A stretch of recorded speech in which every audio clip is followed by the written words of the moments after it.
does the idea begin? Talking a lot and getting immersed in the experiences, driving through these little towns in Mississippi, going to Robert Johnson's grave, or one of Robert Johnson's graves. There apparently are a few. And Dockery Farms, where all of the blues musicians played back when they worked the cotton plantations in the 30s, 40s, and 50s, and back to Memphis where I was born. And so we were just in it, and we would talk about the images and the places we visited and what was in them that we could write about. And then some of them we didn't even have to think, like writing about the sunken lands of Arkansas, which is where the colony is. Tell me about the sunken lands. What does that actually mean? In 1811, there was an earthquake in that area of the Mississippi. And it was so powerful that reverberations were felt all the way to the Carolinas and even up to New York. And the river flowed backwards for a time.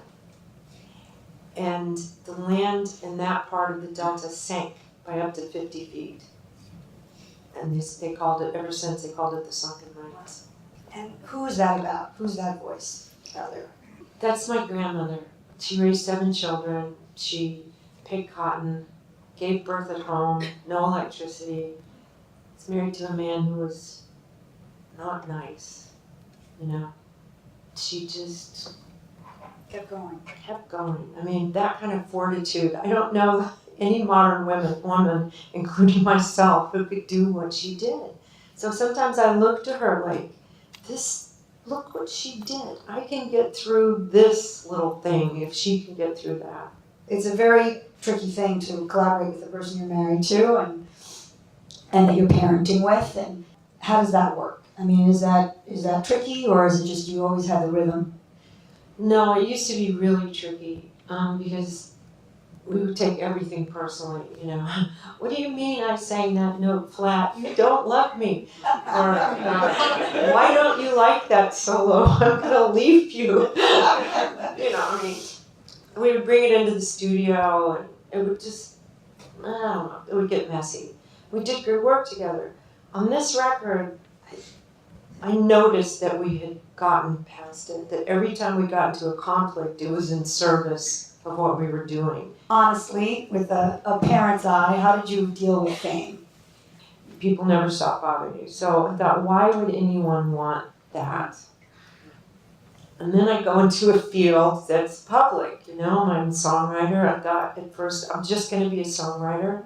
Don't want to be a performer. I don't want the attention. And then I made demos of my songs, and then a record company heard them, and then I made a record.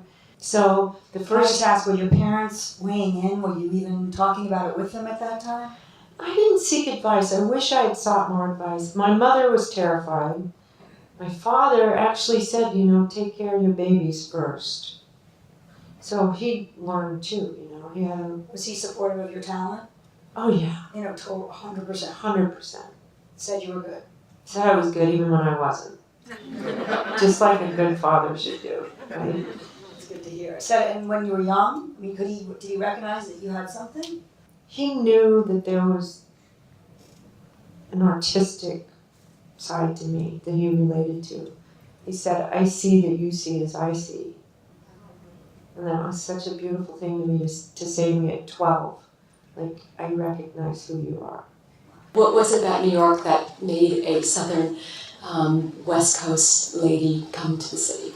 You know that saying, we always thought she was kind of weird, turns out she's just a New Yorker? That always applied to me. It always did. I didn't feel at home until I got to the city.